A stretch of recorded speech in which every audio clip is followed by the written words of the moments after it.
Hi guys, welcome back to multi threading series.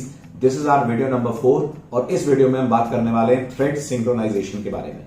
बहुत ही important topic होता है friends, खाली थ्रेडिंग के लिए ही नहीं बल्कि जावा में आपने सुना होगा कलेक्शन में क्लास है जिसका नाम है वेक्टर। उसका कंपैरिजन एरेलिस के साथ करा जाता है और इन दोनों के बीच में जो सबसे इंपॉर्टेंट डिफरेंस है वो सिंक्रोनाइजेशन पढ़ने के बाद ही आपको समझ में आएगा। बात थोड़ी अनयूजुअल है कि टॉपिक मल्टीथ्रेडिंग का है, लेकिन ये क्लैरिटी लाएगा between the difference of ArrayList and vector. Similarly Java में अगर आपको याद हो तो दो स्ट्रिंग बेस्ड क्लासेस होती हैं, एक का नाम होता है स्ट्रिंग बफर और स्ट्रिंग बिल्डर। उनका डिफरेंस भी हम सिंक्रोनाइजेशन से समझ पाएंगे।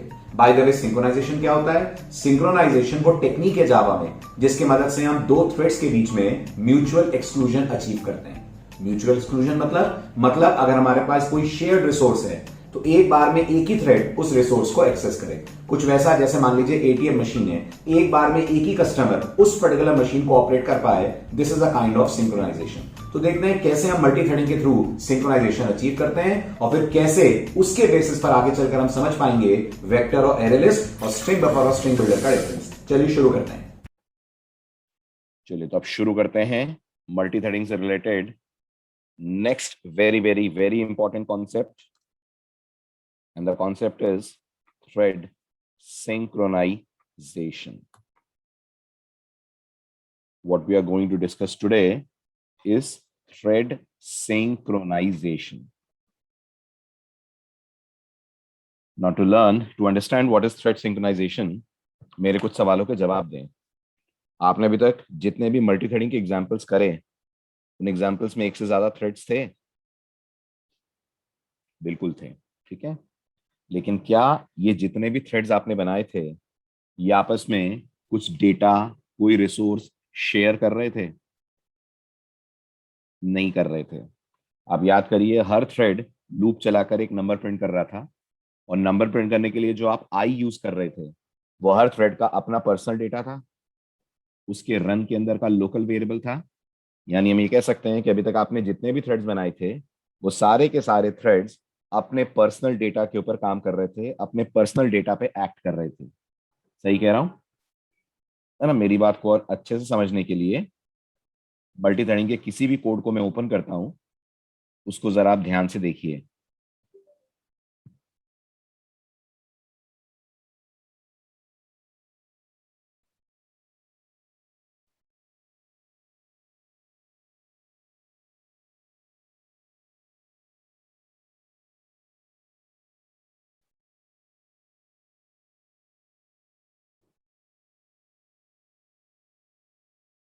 नोटिस करिए, ये आपका लास्ट कोड था,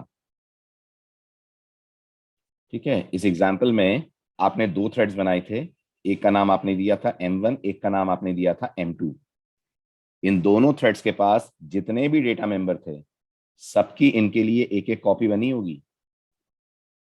अच्छे से सोच के जवाब दीजिएगा, बनी होगी ना? राइट, क्योंकि ये सारे के सारे डेटा मेंबर इंस्टेंस मेंबर हैं और जब क्लास में कोई इंस्टेंस मेंबर होता है तो क्लास के हर ऑब्जेक्ट के लिए उस इंस्टेंस मेंबर की एक सेपरेट कॉपी बनाई जाती है। राइट, तो क्या आप मुझे बता सकते हैं कितने काउंट होंगे, कितने इज रनिंग होंगे इस एग्जाम्पल में? शाबाश, दो काउंट होंगे और दो इज रनिंग होंगे। इस पर्टिकुलर एग्जाम्पल की बात करूं तो दो, और इन जनरल बोलूं तो जितने बनेंगे ऑब्जेक्ट, है ना? ये होता है मल्टी थ्रेडिंग का एक केस।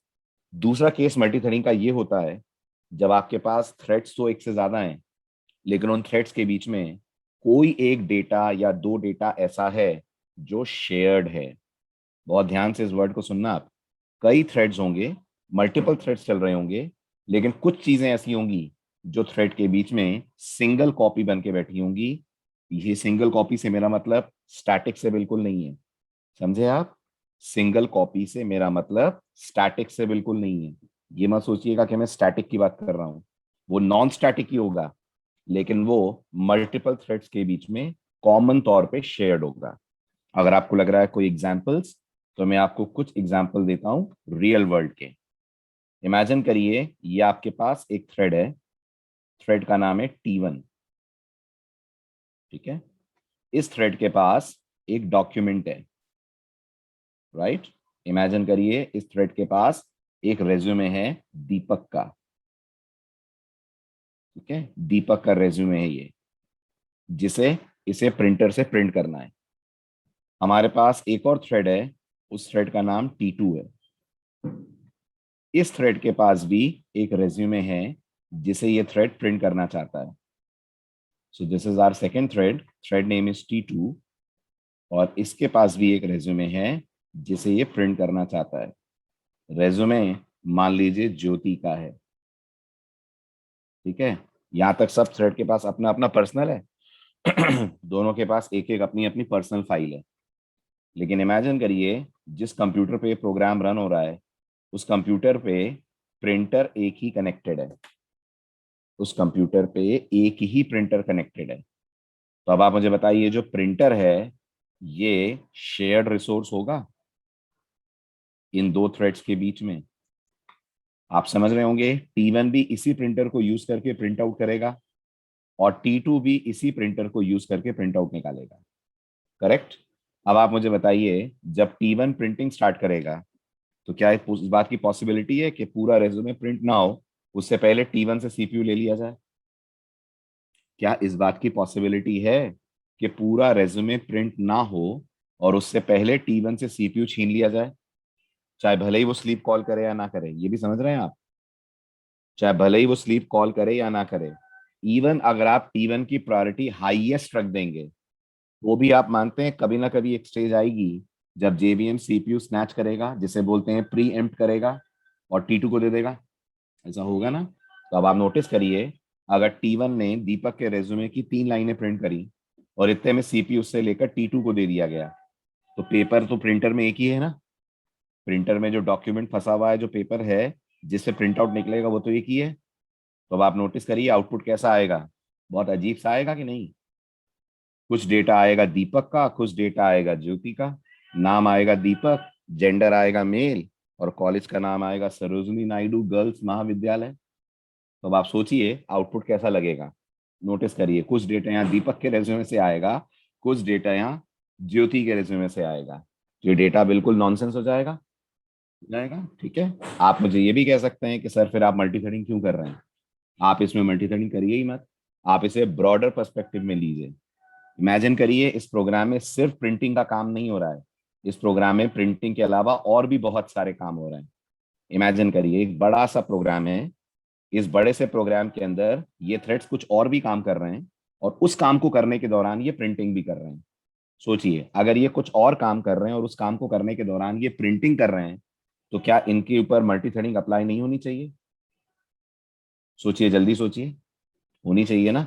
नोटिस करिए, जो T1 है ये इंटरनेट से दीपक का रेज्यूमे डाउनलोड कर रहा है, कर सकता है?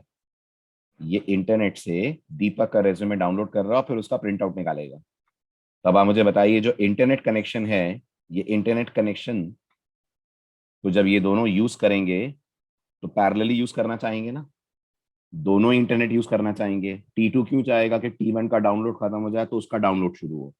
आप याद करिए, आप जब ब्राउजर में मल्टीपल फाइल्स डाउनलोड करते हैं तो डाउनलोड्स पैरेलल चलते हैं ना, चलते हैं ना। इसका मतलब मल्टी थ्रेडिंग तो यहाँ लगानी पड़ेगी।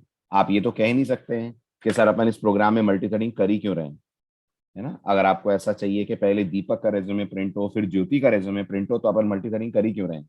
अपन मल्टी थ्रेडिंग इसलिए कर रहे हैं क्योंकि ये थ्रेड सिर्फ प्रिंटिंग का काम नहीं कर रहे हैं, ये थ्रेड अदर देन प्रिंटिंग और ढेर सारी एक्टिविटीज में इन्वॉल्व हैं। कई सारी एक्टिविटीज ये कर रहे हैं, और उन कई सारी एक्टिविटीज के अलावा ये रेज्यूमे को प्रिंट भी कर रहे हैं। समझे आप सिनेरियो? सिर्फ प्रिंटिंग नहीं हो रही है, there are lot many activities which are being taken which are being executed parallelly. So if these all activities are getting executed parallelly, multi-threading तो लगानी पड़ेगी ना, है ना। तो अब आप अगर ध्यान से समझें तो ये कुछ ऐसा केस हो गया ना कि बाकी सारे काम में मल्टी थ्रेडिंग लगे, लेकिन प्रिंट आउट जब निकले तो मल्टी थ्रेडिंग स्टॉप हो जाए। कुछ ऐसा ही चाहते हैं अपन। सोचिए, बाकी सारे कामों में मल्टी थ्रेडिंग चले, लेकिन जब प्रिंटिंग हो रही हो तो मल्टी थ्रेडिंग स्टॉप हो जाए, ये सिंगल थ्रेड की तरह काम करने लगे। पहले दीपक का रेज्यूमे प्रिंट हो, चाहे भले ही T1 से सीपीयू छीन लिया जाए, लेकिन अगर T1 दीपक का रेज्यूमे प्रिंट करने का प्रोसेस अभी कंप्लीट नहीं कर चुका है तो T2 को ज्योति के रेज्यूमे की प्रिंटिंग शुरू नहीं करनी चाहिए। ऐसा ही चाहेंगे अपन, राइट? ऐसा ही चाहेंगे। और ये अचीव करने के लिए आप प्रोग्रामिंग वर्ल्ड में, जावा की दुनिया में यूज करेंगे the concept of thread synchronisation. तो थ्रेड सिंक्रोनाइजेशन किस बात की गारंटी देता है? अगर आप मेरी बात समझ रहे हैं तो बताइए। थ्रेड सिंक्रोनाइजेशन किस बात की गारंटी देता है? थ्रेड सिंक्रोनाइजेशन इस बात की गारंटी देता है कि अगर कोई शेयर्ड रिसोर्स है, अगर कोई शेयर्ड रिसोर्स है, तो उसे एक्सेस करते वक्त एक थ्रेड का काम जब तक पूरा नहीं हो जाएगा तब तो दूसरा उसे डिस्टर्ब नहीं करेगा। वन एट ए टाइम, इतना शॉर्ट में आंसर नहीं देना है। आंसर क्या देना है? आंसर देना है, अगर कोई थ्रेड शेयर्ड रिसोर्स पे कोई काम कर रहा होगा तो जब तक इस थ्रेड का काम पूरा ना हो जाए तब तक इस थ्रेड की एक्टिविटी शुरू नहीं होनी चाहिए। समझे आप? राइट। इसका मतलब T1 से सीपीयू नहीं लिया जाएगा वापस। T1 से सीपीयू नहीं लिया जाएगा वापस, लिया जाएगा। ऐसा तो हो ही नहीं सकता कि आप सीपीयू पे जीवन भर कब्जा करके बैठ जाएं। समझे आप? ऐसा पॉसिबल ही नहीं है कि आप सीपीयू बिल्कुल ही ना रिलीज होने दें। सीपीयू तो लिया जाएगा। सीपीयू T2 को दिया जाएगा। हाँ, सीपीयू T2 को दिया भी जाएगा, लेकिन T2 प्रिंटिंग कर पाएगा? नहीं कर पाएगा। इंतजार करेगा। किसका इंतजार करेगा? T1 के प्रिंटिंग के प्रोसेस के खत्म होने का।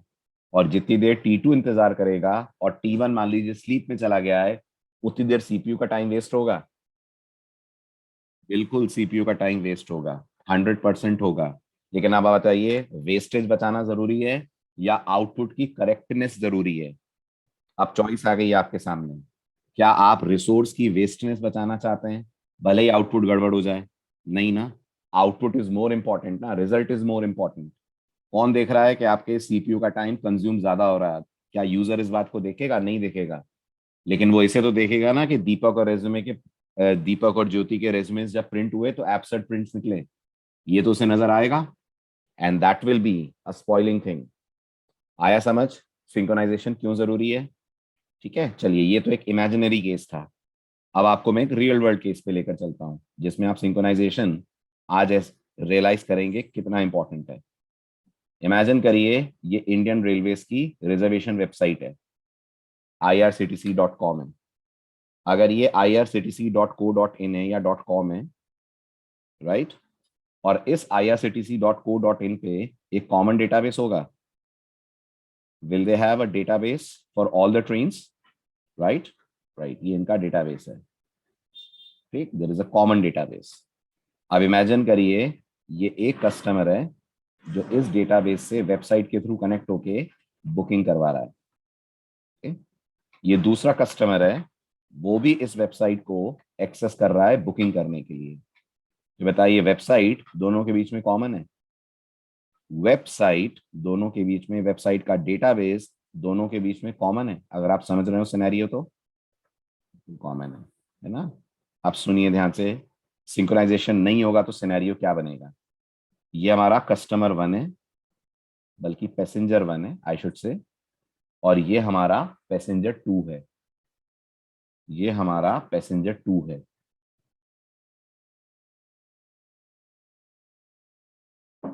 ओके, इमेजिन करिए, पैसेंजर 1 ने आईआरसीटीसी से क्वेरी करी कि भोपाल से दिल्ली जाने के लिए भोपाल एक्सप्रेस में कितनी सीट्स हैं? भोपाल एक्सप्रेस में कितनी सीट्स हैं? राइट, इसको जवाब दिया गया, एक सीट अवेलेबल है।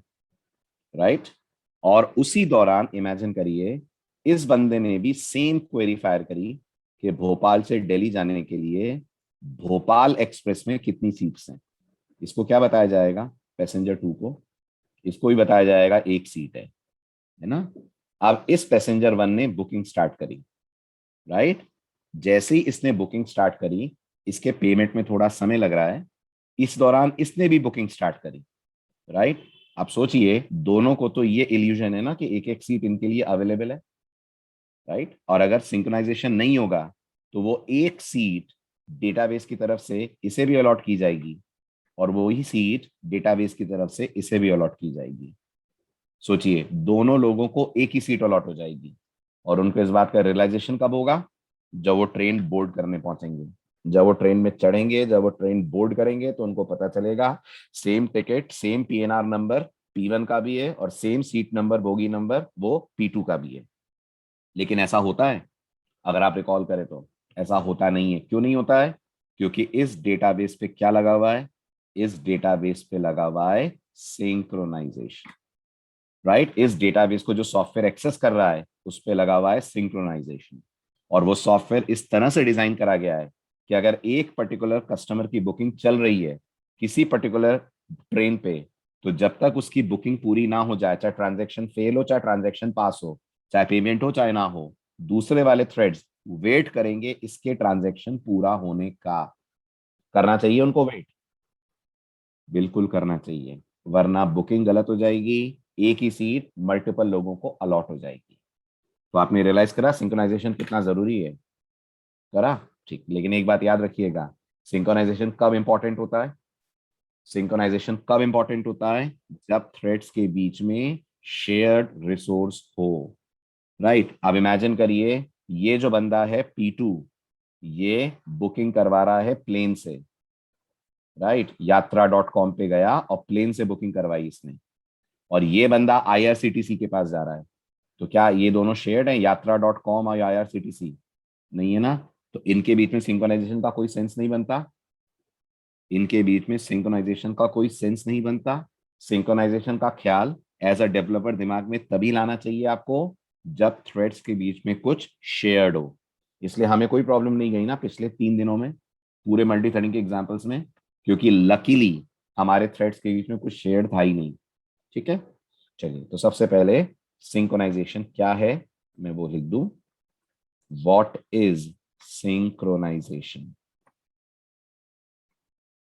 समवन सेज, तो आप क्या जवाब देकर आएंगे?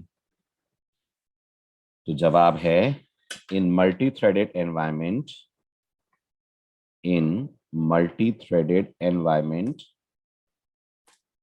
there are many cases where two or more threads have to access a common resource.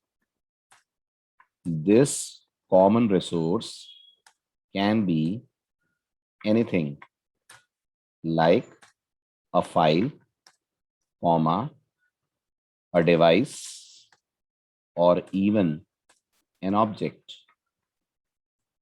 Now, if one of the threads, for example, consider a situation where two threads have separate documents and they want to print these documents, but there is only one printer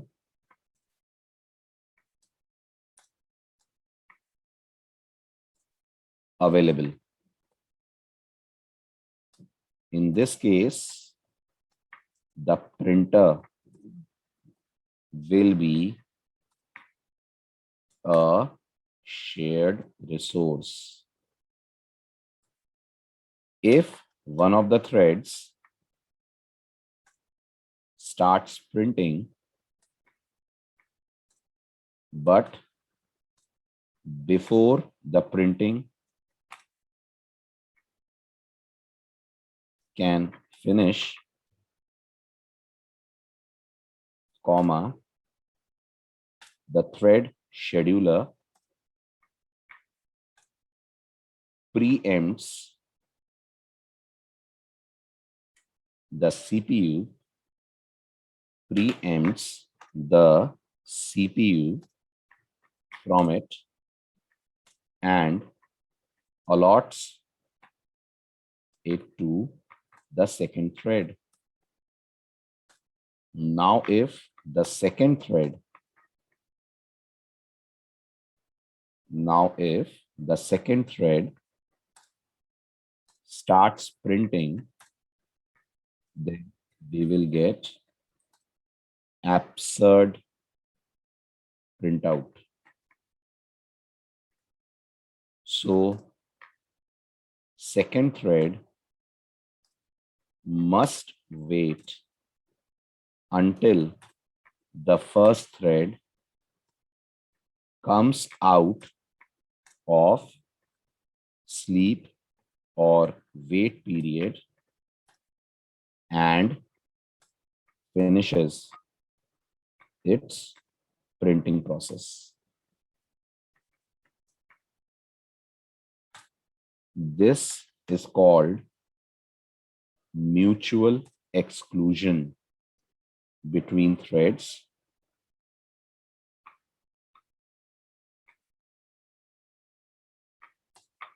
and to achieve this in Java, we use synchronization. समझ आ गया आपको?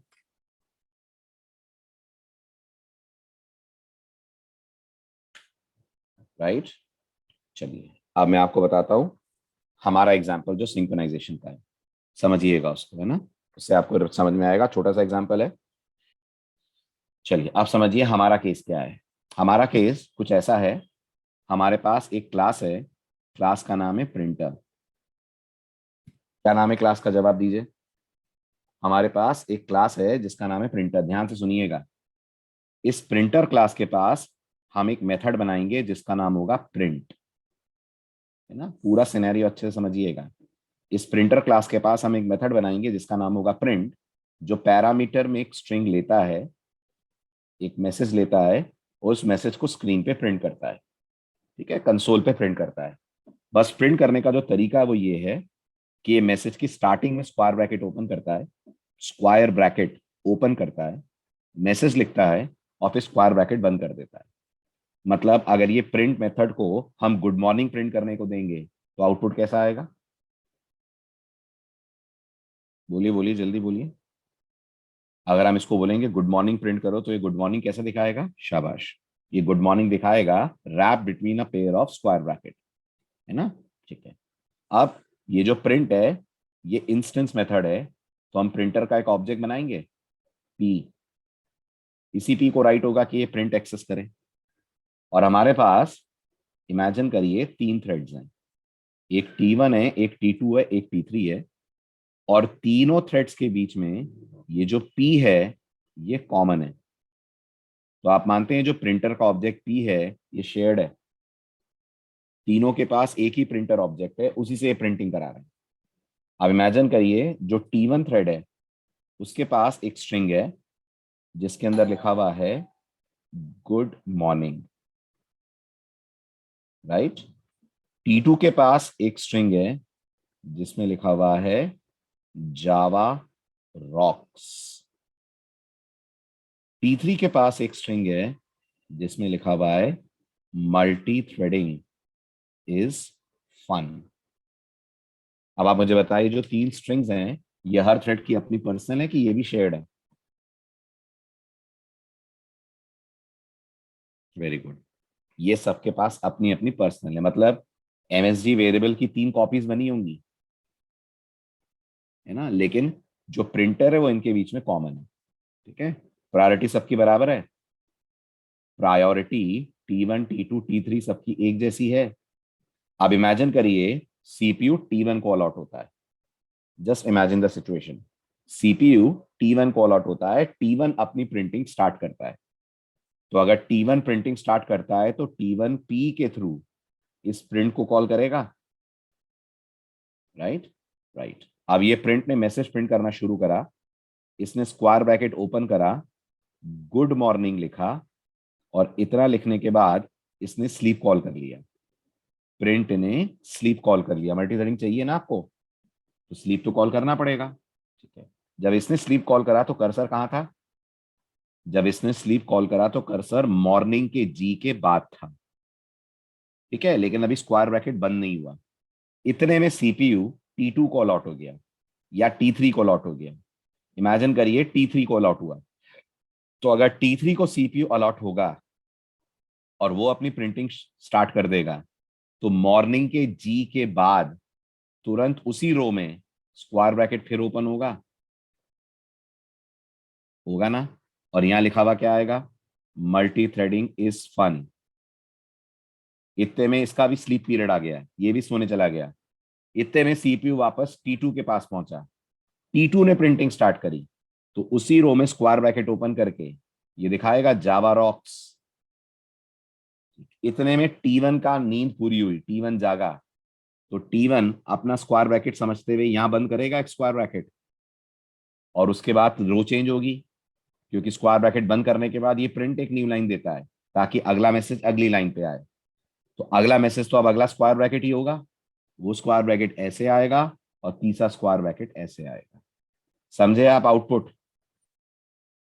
समझे? नहीं समझे? समझ आया? ये बिना सिंक्रोनाइजेशन के है कि सिंक्रोनाइजेशन के साथ है? ये जो आउटपुट मिल रहा है आपको, ये आउटपुट बिना सिंक्रोनाइजेशन के, विदाउट सिंक्रोनाइजेशन ये ऐसा आउटपुट आ रहा है, राइट? अब आप मुझे बताइए होना क्या चाहिए था?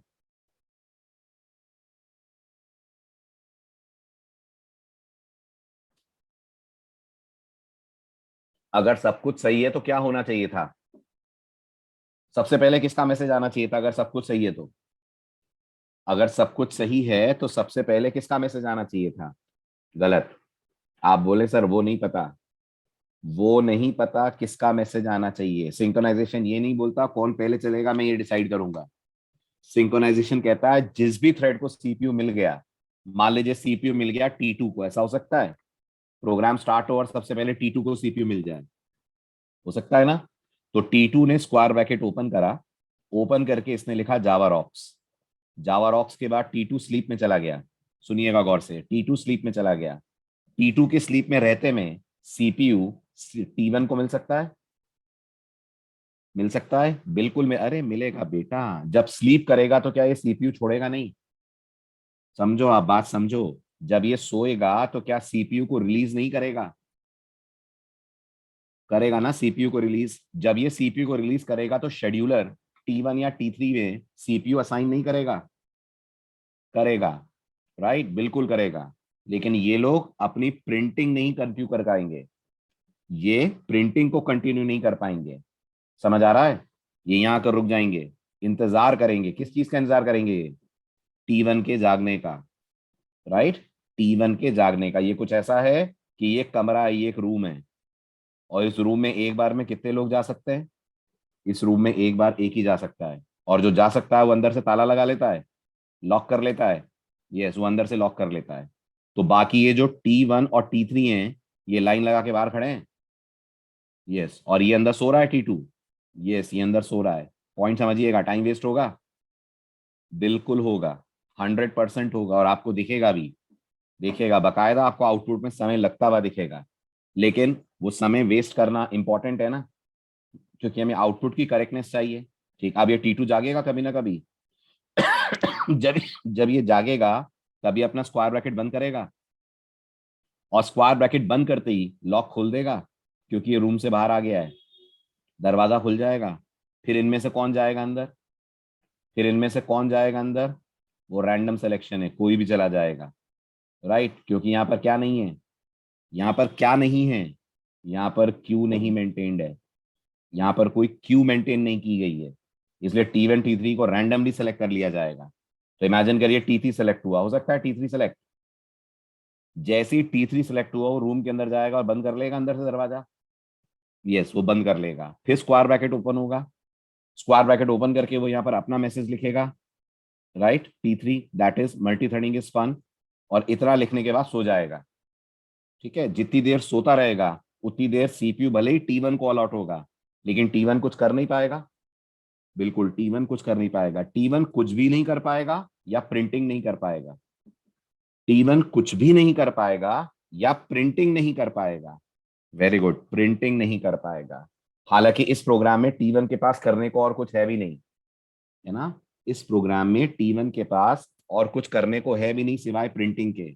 लेकिन अगर T1 के पास कोई और टास्क होता अदर देन प्रिंटिंग, वो काम भी कर रहा होता, तो क्या उसे वो काम करने की इजाजत होती सिंक्रोनाइजेशन के दौरान? बिल्कुल होती। वो सब करे, धमा चौकड़ी मचाए, जो करना है करे, डेटा एक्सेस करे, जो करना है करे, लेकिन क्या ना करे? लेकिन प्रिंट ना करे। उसे प्रिंट कॉल करने का हक नहीं है, वो प्रिंट नहीं कर सकता। वो करेगा तो जावा कैसे हैंडल करेगी वो देखिएगा। वो प्रिंट नहीं कर सकता, बाकी उसे जो करना है वो करे। आ रहा है समझ सिंक्रोनाइजेशन का कॉन्सेप्ट? तो ये वाला जो जोन है, ये पर्टिकुलर जो जोन है, ये एक तरह से सिंगल थ्रेड मॉडल हो गया। ठीक, चलिए अब देते हैं इसका प्रैक्टिकल। आउटपुट देखकर आपको और अच्छे से चीजें क्लियर हो जाएंगी। प्रोसेस सिंक्रोनाइजेशन में प्रोग्रामर का कोई रोल ही नहीं है अभिनीत। प्रोसेस सिंक्रोनाइजेशन ऑपरेटिंग सिस्टम करेगा, उसमें अपन क्या कर लेंगे? As a developer we have nothing to do, right. जैसे प्रोसेस की मल्टीटास्किंग में एज अ डेवलपर आपके लिए कुछ नहीं है करने लायक, जो करना है ऑपरेटिंग सिस्टम को करना है। सेम केस यहां पर है।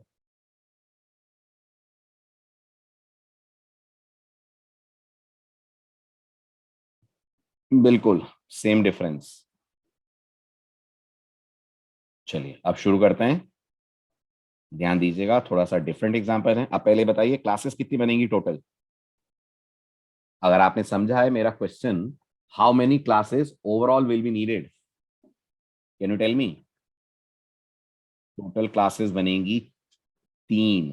Very good. 3 क्लासेस क्यों बनेंगी? तो देखिए, एक होगी हमारी प्रिंटर क्लास। जिस प्रिंटर क्लास के पास एक पब्लिक वॉइड प्रिंट मेथड होगा, जो पैरामीटर में एक मैसेज ले रहा है, ठीक, इस मैसेज को प्रिंट करना शुरू कर रहा है ट्राई ब्लॉक के अंदर जाकर, और इसको प्रिंट करने के लिए ये लिख रहा है square bracket open plus MSG। और यहां नोटिस करिएगा मैंने प्रिंट ln की जगह प्रिंट यूज करा हुआ है। ये दिख रहा है आपको? ये प्रिंट यूज करने के बाद इसको हम स्लीप पीरियड में डाल देते हैं। कितनी देर का स्लीप पीरियड? 1 सेकंड का स्लीप पीरियड। इसको बोलते हैं जाओ सो जाओ। और जब ये जागेगा तब ये प्रिंट ln करते हुए स्क्वायर ब्रैकेट बंद करेगा। तो सोचिए अगर सब सही रहा तो इसका आउटपुट एक लाइन में आना चाहिए ना। अगर सब सही रहा तो आउटपुट एक लाइन में आना चाहिए ना, राइट।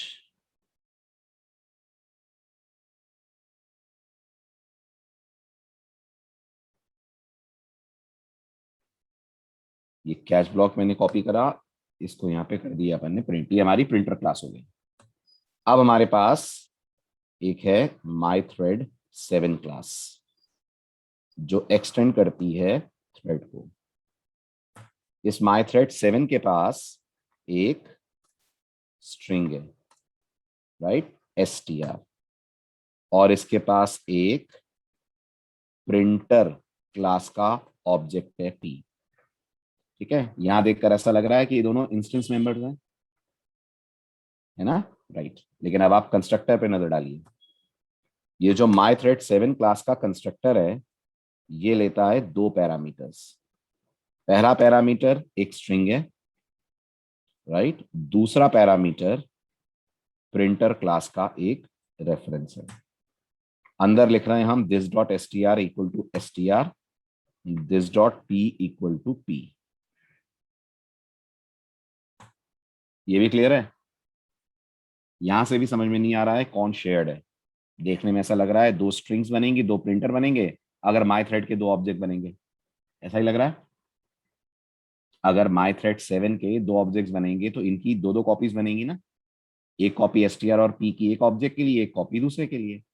ठीक है, और फिर यहां से हमने कॉल कर दिया है स्टार्ट। ऐसे कॉल कर सकते हैं स्टार्ट, यहां से अवेलेबल होगा स्टार्ट माई थ्रेड 7 के पास होगा, क्योंकि उसने थ्रेड को एक्सटेंड करा हुआ है। ये है हमारा रन मेथड। रन के अंदर जाकर ये लोग कुछ नहीं कर रहे हैं, ये सिर्फ कॉल कर रहे हैं p डॉट प्रिंट और पास कर रहे हैं अपना मैसेज। ये भी क्लियर है? अपना str, सॉरी। ठीक है, दोनों थ्रेड्स को अपना अपना रन मेथड ओवरराइड करने को मिला है। ठीक है, अब आ जाइए आप क्लास यूज माई थ्रेड 7 पे। यहां नजर आएगी आपको शेयर्ड कॉपी की कहानी। इसके अंदर मैंने बनाए 2 ऑब्जेक्ट्स, गौर कीजिएगा। ये लाइन हटा रहा हूं मैं, मुझे कोई प्रायोरिटी से मतलब नहीं है। यहां मैंने कहा string s1 equal to new string, और यहां मैंने मैसेज टाइप करा हेलो यूजर। ये मेरा पहला message. String s2 equal to new string Java rocks, ये मेरा दूसरा message, string S3 equal to new string multi threading is fun. ये मेरा तीसरा मैसेज। कितने स्ट्रिंग्स? जवाब दीजिए। 3 स्ट्रिंग्स, ठीक है। लेकिन ये जो प्रिंटर का ऑब्जेक्ट है ओबीजे, ये मैंने एक ही बनाया है। इस बात को आपने नोटिस करा? स्ट्रिंग्स तो 3 है, प्रिंटर का एक ही ऑब्जेक्ट बनाया है मैंने। अब इसके बाद मैंने यहां पर कहा my thread 7 M1 is equals to new my thread 7, और माई थ्रेड 7 को मैंने पास करी हैं 2 चीजें, एक S1 और एक OBJ, ठीक है। फिर इसे मैंने कॉपी करके 2 और बार लिखा, एक बार M2 के लिए, एक बार M3 के लिए। अब आप इस कोड को देखिए तो क्या आप इस बात को समझ पा रहे हैं कि सबके पास स्ट्रिंग अपनी अपनी लेकिन सबके बीच में जो प्रिंटर है वो शेयर्ड है प्रिंटर शेयर्ड। उसके बाद हमने ट्राई लगाया, ट्राई के अंदर हमने कहा M1 डॉट ज्वाइन, M1 अब डायरेक्टली ज्वाइन कॉल कर सकता है।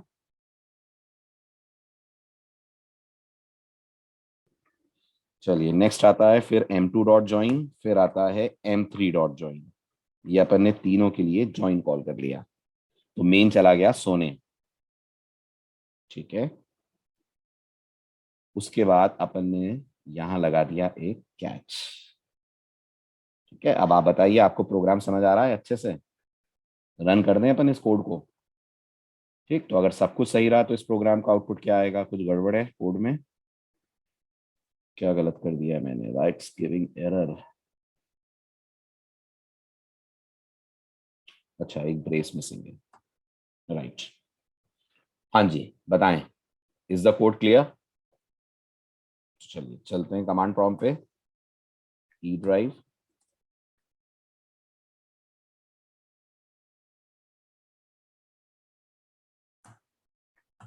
यहां मैंने कहा javac use my thread 7 dot Java, compile हुआ Java use my thread 7। Output देखिए, देख रहे हैं? और ऑर्डर चेंज हो रहा है, ये भी दिख रहा है आपको? किसी भी थ्रेड को कभी भी टाइम मिल जा रहा है, उससे हमें प्रॉब्लम नहीं है, ये भी समझिएगा। हमें इससे कोई फर्क नहीं पड़ता पहले क्या प्रिंट हो रहा है, हम चाहते हैं आउटपुट 3 अलग अलग लाइनों पे आए, यही चाहते हैं, राइट। अब ये टॉपिक समझने में जितना लेंदी है, करने में उतना ही आसान है। करना क्या है वो समझिएगा। जावा ये कहती है जो आपके बीच में, जो आपके थ्रेड्स के बीच में शेयर्ड है, कौन शेयर्ड है बताइए? पी शेयर्ड है, राइट। उस पी पे आप लॉक लगा दीजिए। क्या लगा दीजिए? पी पे क्या लगा दीजिए? लॉक लगा दीजिए। और उस लॉक की चाबी किसके पास होगी? उस लॉक की चाबी उस थ्रेड के पास होगी जो सबसे पहले प्रिंट को कॉल करके प्रिंट की बॉडी में जाएगा। समझ आ रहा है मेरा पॉइंट? वो चाबी उस थ्रेड के पास होगी जो सबसे पहले प्रिंट के अंदर एंटर करेगा, वो अंदर जाकर प्रिंट को अंदर से लॉक कर लेगा। हाँ, प्रिंट को आप एक कमरा मान लें, think print is a room, think ये रूम के अंदर के रिसोर्सेज हैं, और इन रिसोर्सेज को एक बार में एक ही थ्रेड एक्सेस करेगा। तो जब वो अंदर चला जाएगा और रूम को अंदर से लॉक कर लेगा, तो बाकी जितने थ्रेड्स हैं वो वेट करेंगे, चाहे भले ही ये स्लीप पीरियड में हो, ये चाहे भले ही ये स्लीप पीरियड के अंदर हो, ठीक है। अब लॉक लगाते कैसे हैं? लॉक आपको पी पे नहीं लगाना है, लॉक आपको प्रिंट पे लगाना है। वो कैसे लगेगा? उसके लिए जावा ने एक कीवर्ड दिया है। पढ़िए कीवर्ड का नाम क्या है? कीवर्ड का नाम है सिंक्रोनाइज्ड। कीवर्ड का नाम है सिंक्रोनाइज्ड, ठीक है। बस इस एक कीवर्ड के लगाते ही पहले तो आप देखिए आउटपुट में क्या चेंज आ रहा है। इस एक कीवर्ड के लगने के साथ आउटपुट कैसे बदल रहा है, इसको ध्यान से देखिएगा। I am compiling the code again, ठीक, ध्यान से देखिए। टाइम लगा पिछले के मुकाबले इस कोड में, टाइम ज्यादा लगा, रफली 3 सेकेंड्स लगे इस प्रोग्राम के आउटपुट में, लेकिन आपको जो आउटपुट मिल रहा है वो करेक्ट मिल रहा है। चेक कीजिए, राइट, ठीक। आप समझिए इससे हो क्या रहा है। जब आप सिंक्रोनाइज्ड किसी मेथड के साथ लगा देते हैं, ध्यान दीजिएगा, तो जावा इस मेथड के साथ एक फ्लैग एसोसिएट कर देती है। सुना होगा ना आपने, बहुत सारी लैंग्वेजेस में फ्लैग, जावा इसके साथ एक फ्लैग एसोसिएट कर देती है। इस फ्लैग की वैल्यू इनिशियली वो रखती है ट्रू। अब जैसे ही ये प्रिंट कॉल हुआ होगा, ठीक है, किसी एक ने कॉल करा होगा सबसे पहले स्प्रिंट को, T1 ने, T2 ने, या T3 ने, या M1 ने, M2 या M3 ने। मान लीजिए M1 ने कॉल करा। जैसे ही M1 इस प्रिंट को कॉल करेगा और प्रिंट की बॉडी रन होना स्टार्ट होगी, जावा फ्लैग को फॉल्स कर देगी। ठीक है, आप इसको नाम फ्लैग ना लेकर दूसरा दे देता हूं मैं। फ्लैग की जगह मैं इसको नाम दे देता हूं रूम फ्री। तो इनिशियली रूम फ्री था, हाँ इनिशियली रूम फ्री था। अब T1 इस रूम में एंटर कर गया तो ये रूम फ्री होना फॉल्स हो गया। अब T1 ने प्रिंटिंग प्रिंटिंग करी, सोया, मोबाइल पे बात करी, गप्पे लगाई, सब करा, लेकिन ये फ्लैग फॉल्स का फॉल्स ही रहा। जब ये सोने चला गया तो क्या सीपीयू बाकियों को मिला? देखा आपने, प्रोग्राम पॉज होके रखा हुआ था, सीपीयू M2 के पास गया, M2 इस दरवाजे तक आया भी, लेकिन M2 ये दरवाजा खोल नहीं पाया, क्योंकि रूम क्या था? रूम फ्री नहीं था, रूम अंदर से लॉक था। राइट, तो M2 को वेट करना पड़ा, M2 को वेट करना पड़ा। बिल्कुल वैसे जैसे ट्रेन में वॉशरूम लॉक होता है तो आप वेट करते हैं, ये बिल्कुल वैसा ही केस है। ट्रेन का वॉशरूम अगर कोई पैसेंजर यूज कर रहा है तो आप बाहर खड़े होकर वेट करते रहते हैं, ऐसे ही ये वेट करते रहेंगे। अब कभी ऐसा होगा कि इसका काम खत्म हो और ये बाहर निकले, M1 का काम खत्म हो और ये बाहर निकले। जैसे ही ये बाहर निकलेगा अपने इस मेथड से, वैसे ही जावा रूम को वापस फ्री कर देगी। जैसे ही रूम फ्री होगा, M2 M3 में से किसी को भी मिल जाएगा। ये भी आपने आउटपुट पे गौर करा, वो सिलेक्शन रैंडम हो रहा है। नहीं करा हो तो प्लीज कीजिए। कभी M1 के बाद M2 चल जा रहा है, कभी M1 के बाद M3 चल जा रहा है, ऐसा हो रहा है। ठीक है, लेकिन ये नोटिस करिए, ये जो अचीवमेंट है, इससे आपको ये जरूर मिल गया कि आउटपुट आपका पूरा प्रॉपर हो गया। अब जब M2 को सीपीयू मिला, M2 ने प्रिंटिंग करी और सोने चला गया। जितनी देर वो सोता रहा, भले ही सीपीयू दूसरे थ्रेड को अलॉट हुआ, लेकिन दूसरा थ्रेड इस प्रिंट मेथड की बॉडी में नहीं आ पाएगा। आया समझ सिंक्रोनाइजेशन? ठीक है, ये बताइए, इस समय आप प्रिंट के आगे सिंक्रोनाइज लगा पा रहे हैं क्योंकि प्रिंट का सोर्स कोड आपको दिख रहा है। एग्री करते हैं आप मेरी बात से? दोबारा सुनना, ये जो प्रिंट मेथड है, ये अभी तक सिंक्रोनाइज नहीं था। आपने देखा आउटपुट सही नहीं आ रहा है तो आपने इसको सिंक्रोनाइज कर दिया। इसलिए कर पाए ना आप इसको सिंक्रोनाइज, क्योंकि आपके पास इस क्लास का सोर्स कोड है। राइट, क्या ये हो सकता है कि ये क्लास जावा की किसी लाइब्रेरी से आ रही है? क्या इस बात की संभावना है कि ये क्लास आपकी क्लास ना हो, आपने इसका सोर्स कोड ना लिखा हो, आपने इंटरनेट से इसके बाइट कोड को या जार फाइल को डाउनलोड करा और आप उस जार फाइल को यूज कर रहे हैं और आपको सिंक्रोनाइजेशन की जरूरत पड़ रही है? तो क्या तब आप सिंक्रोनाइज लगा पाएंगे जब आपके पास ये एक लाइब्रेरी क्लास के तौर पे अवेलेबल हो? नहीं लगा पाएंगे। तो जावा फिर आपको सिंक्रोनाइजेशन का दूसरा तरीका देती है। अभी जो आपने यूज करा वो कहलाता है सिंक्रोनाइज्ड मेथड। आपने प्रिंट को सिंक्रोनाइज करा था ना, वो कहलाता है सिंक्रोनाइज्ड मेथड। अब हम पी को सिंक्रोनाइज करेंगे। ये बताइए, पी तो आपके पास होगा, ये तो आपका ऑब्जेक्ट है, ये डिक्लेरेशन तो आप ही देंगे अपनी क्लास में। लेकिन इसका ये मतलब नहीं है कि आप पी के पहले सिंक्रोनाइज लिख दें, इसके साथ सिंक्रोनाइज लिखने की इजाजत नहीं है। जावा कहती है जहां से प्रिंट कॉल हो रहा है प्रिंट कॉल कहीं से, इस पूरे प्रोग्राम में प्रिंट का कॉल कहीं से दिया जा रहा है। कौन सी लाइन से दिया जा रहा है बताइए? लाइन नंबर 23 से। वहां आप सिंक्रोनाइज्ड ब्लॉक बना दीजिए। क्या बना दीजिए? क्या सुना आपने? सिंक्रोनाइज्ड ब्लॉक बना दीजिए। आपको अगर याद हो तो आपने जावा में स्टैटिक ब्लॉक्स बनाना सीखा है। स्टैटिक ब्लॉक्स बनाना सीखा है, कैसे बनाते हैं? स्टैटिक कीवर्ड लिखते हैं, कर्ली ब्रेस ओपन करते हैं, कर्ली ब्रेस क्लोज करते हैं और अंदर अपना कोड लिख देते हैं। राइट, ठीक है। इसी तरह से आप जावा में सिंक्रोनाइज ब्लॉक्स बनाते हैं। उसके लिए क्या करते हैं? स्टैटिक की जगह कौन सा कीवर्ड लिखते हैं? स्टैटिक की जगह कीवर्ड लिखते हैं सिंक्रोनाइज्ड, और इसके पैरेंथेसिस में उस ऑब्जेक्ट का नाम देते हैं जिस पे आपको लॉक चाहिए। किस पे चाहिए आपको लॉक?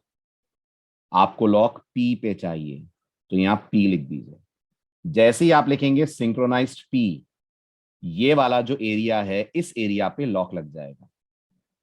अब आप मुझे बताइए, अगर इस एरिया पे लॉक लग जाएगा तो जब ये P प्रिंट का कॉल दे रहा होगा M1 के लिए, तो बाकियों को वेट करना पड़ेगा इस ब्लॉक में एंटर करने के लिए। समझ रहे हैं आप मेरी बात? तो मैं यहां पर आकर इस ब्लॉक को भी सिंक्रोनाइज कर सकता हूं। We have two ways of achieving synchronization. One is by making the method as synchronized. Other one is by declaring that piece of code in a synchronized block जो उस मेथड को कर रहा है कॉल। आप नोटिस करिए, print के आगे सिंक्रोनाइज नहीं लगा है, सिंक्रोनाइज ब्लॉक बनाया है मैंने, फिर भी हमें आउटपुट मिलेगा सिंक्रोनाइज्ड। यस, मिलेगा, बिल्कुल मिलेगा। तो चेक करिए।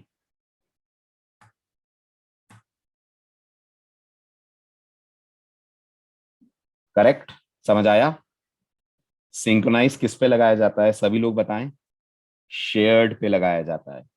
लेकिन अगर आप गौर से सोचें तो ये जो रन है, ये हर मेथड के लिए अपनी अलग कॉपी लेकर चलेगा। आपने प्रोग्रामिंग करी है तो आप याद करिए, जितनी बार स्टार्ट कॉल होगा उतनी बार रन का मेमोरी में एक स्टैक फ्रेम बनेगा, उतनी बार रन के वेरिएबल्स वगैरह मेमोरी में आएंगे। तो आप सोचिए, ये रन आपको एक दिख रहा है एक्चुअल में कितने रन है? एक्चुअल में 3 रन। तो अगर आपने एक रन को लॉक कर भी दिया है तो इस रन में सिर्फ M1 जाएगा, राइट? M2 और M3 के रन का लॉक अभी भी खुला है कि नहीं? ऑफ कोर्स यहां भी लॉकिंग होगी, यहां भी जावा एक वेरिएबल मेंटेन करेगी, लेकिन M2 इस रन के पास आएगा ही नहीं। M2 अपनी कॉपी ऑफ रन चलाएगा, और M2 की जो रन की कॉपी है उस पर तो लॉक नहीं लगा है ना, उसका तो लॉक खुला हुआ है। तो आप नोटिस करिए, सिंक्रोनाइज लगाने के बावजूद आउटपुट मिक्स्ड आएगा। देखिए, इतना मेहनत करने पे भी कुछ नहीं मिला, जबकि आपने सिंक्रोनाइज लगाया हुआ है। आया समझ आपको रन को सिंक्रोनाइज करने से फायदा क्यों नहीं है? ठीक है, ठीक है। और अंदर अब आप यहां लगाएंगे और एक बात और याद रखिएगा, अगर इस प्रिंटर के अंदर और मेथड्स होते तो वो जो प्रिंटर क्लास है आपने उसमें प्रिंट को सिंक्रोनाइज करा था, क्या इस बात की संभावना है इसमें प्रिंट के अलावा और भी मेथड्स होंगे? हो सकते हैं, राइट? तो अभी आपको तय करना है कि आपको उन्हें सिंक्रोनाइज करना है कि नहीं करना है, राइट? आप तय करिएगा कि उन्हें सिंक्रोनाइज करें कि नहीं करें। कब करेंगे? जब आप ये चाहेंगे कि उन मेथड्स को भी एट अ टाइम एक ही थ्रेड चला पाए। और अगर आपको लग रहा है नहीं सर वहां कुछ ऐसा काम नहीं हो रहा है कि मैं मल्टी थ्रेडिंग रोकूं, तो आप उस मेथड को नॉन सिंक्रोनाइज छोड़ सकते हैं। Correct, very good. तो ये हुआ हमारा synchronization finish. Bye bye, take care.